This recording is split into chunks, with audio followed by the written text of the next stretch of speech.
मैं वीरेंद्र कुमार पालीवाल आप सभी प्रियजनों को प्रातःकालीन शुभ विचार श्रृंखला के इस अंक में हार्दिक स्वागत करता हूं। आज का चुना हुआ दिव्य गुण है अद्रोह, यानी कि किसी से बैर, किसी से द्वेष, किसी से ईर्षा, घृणा, प्रतिशोध न रखना।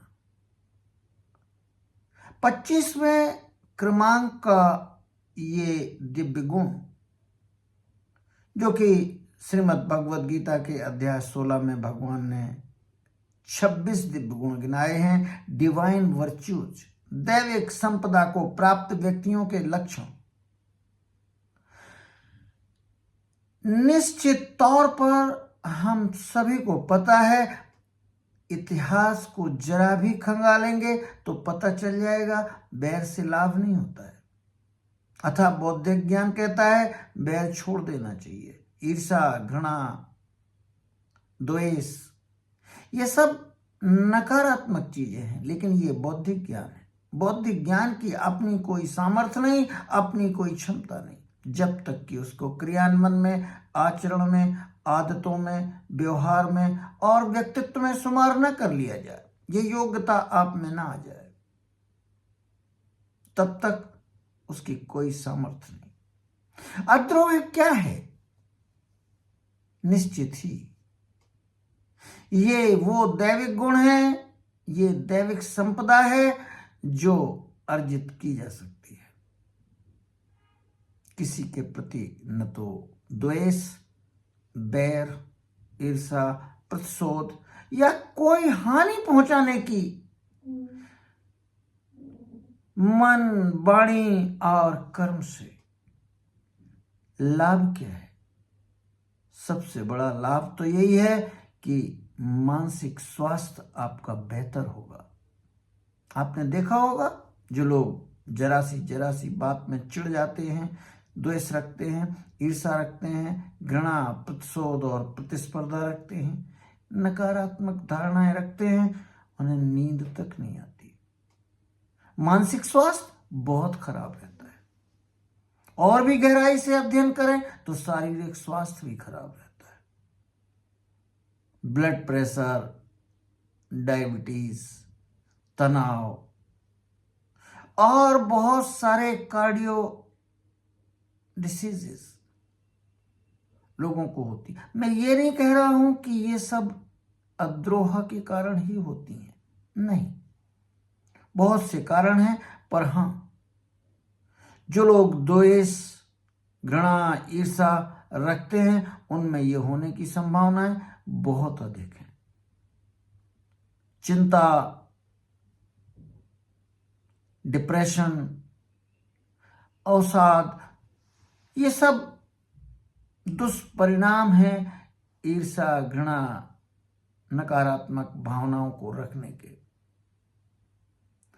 तो बेहतर मानसिक स्वास्थ्य तो निश्चित ही इस दैविक गुण के आने के बाद फलित होता है। रावण की मृत्यु के बाद आपको मालूम होगा, लक्ष्मण से भगवान मर्यादा पुरुषोत्तम श्री राम ने रावण से ज्ञान प्राप्त करने की बात की थी। यह है द्वेष रहित मस्तिष्क। क्या इसे विकसित किया जा सकता है? विकसित किया जा सकता है यदि आप अध्ययन करें, आप निरीक्षण करें, चिंतन करें, अभ्यास करें और दृढ़ संकल्प लें कि हमें ये करना है, और बेबी स्टेप्स लेकर के, और असफलताओं से हारे नहीं। ऐसा नहीं कि एक बार आपने तय कर लिया और बस आज ही फलित हो जाएगा अद्रोह, या ऐसी मानसिक स्थिति कि अब किसी से कोई बैर नहीं, किसी से कोई द्वेष नहीं, किसी से कोई ईर्षा नहीं, कोई घृणा नहीं, कोई प्रतिस्पर्धा नहीं, कोई प्रतिशोध की भावना नहीं। बड़ा असंभव है।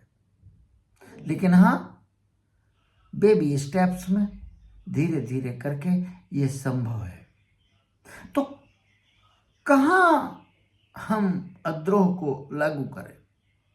व्यक्तिगत जीवन में, पारिवारिक जीवन में, व्यवसायिक जीवन में, सामाजिक जीवन में और आध्यात्मिक जीवन में सभी जगह, घर और ऑफिस, इससे कोई छूटे ना। तो कौन कर सकता है ये और किसको करना चाहिए? जिसको मानसिक शांति की तलाश हो, जिसको आत्मिक उन्नति की तलाश हो, जो आत्मिक उन्नति चाहते हैं उन्हें ये करना होगा, या प्री रिक्विजिट्स में से हैं ये। तो कैसे करें? वो ये महत्वपूर्ण है, क्षमा। वैसे तो कहा जाए तो ये जो दैविक गुण है अद्रोहा, ये अहिंसा से बहुत मिलता जुलता है, बहुत करीब है, लेकिन भगवान ने इसे अलग से गिनाया है। तो कुछ तो अतिरिक्त है ही, वो हमें खोजना होगा। पूरी खोज कर पाए अभी ये संभव नहीं है, लेकिन हाँ, कैसे विकसित करें? क्षमा से, करुणा से, सहानुभूति से, मैत्री भाव निर्मित करने की भावना से, और सबसे महत्वपूर्ण, आप बार बार इसके लाभ गिने। ऐसे लोगों को हम जानते हैं, हमारे इर्द गिर्द लोग हैं जो लोग बैर नहीं रखते, सामान्य तौर पर बहुत लोकप्रिय होते हैं और सफलता भी उन्हें ज्यादा मिलती है। इसलिए इस लाभ को यदि बार बार ध्यान रखेंगे तो आप आकर्षित होंगे विकसित करने के लिए।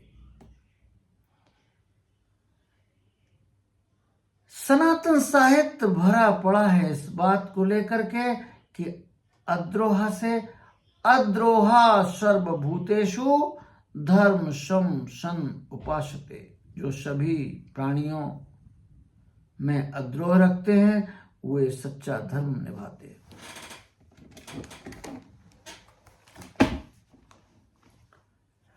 अद्रोहा सर्वभूतेषु कर्मणा मनसा गिरा।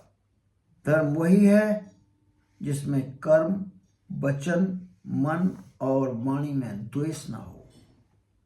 ये महाभारत के शांति पर्व में उल्लिखित है। पतंजलि योग सूत्र में भी अहिंसा प्रतिष्ठित्याम तन्निशो, अहिंसा प्रतिष्ठित्याम तत्सन्निधो वैर त्याग। इसकी हम चर्चा एक बार और भी कर चुके हैं। जो अहिंसा में स्थित हो जाता है, सभी पशु पक्षी प्राणी सभी लोग वैर त्याग देते हैं।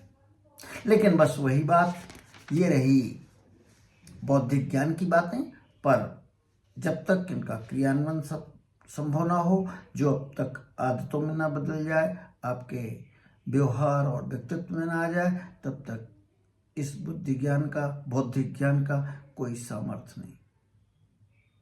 यदि आपको वीडियो के कंटेंट्स पसंद आते हो तो कृपया सब्सक्राइब करें, बेल आइकॉन की घंटी दबाएं, जिससे अपडेट्स मिलते रहे।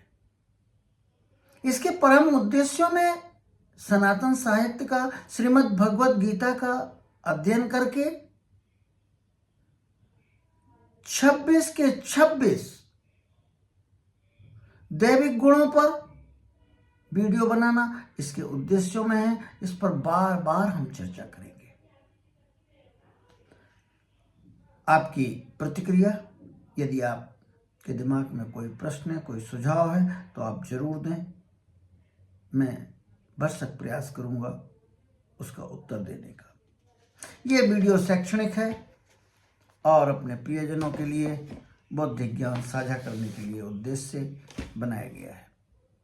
इसमें दिए गए मत मेरे स्वयं के। धन्यवाद, धन्यवाद, बहुत बहुत धन्यवाद।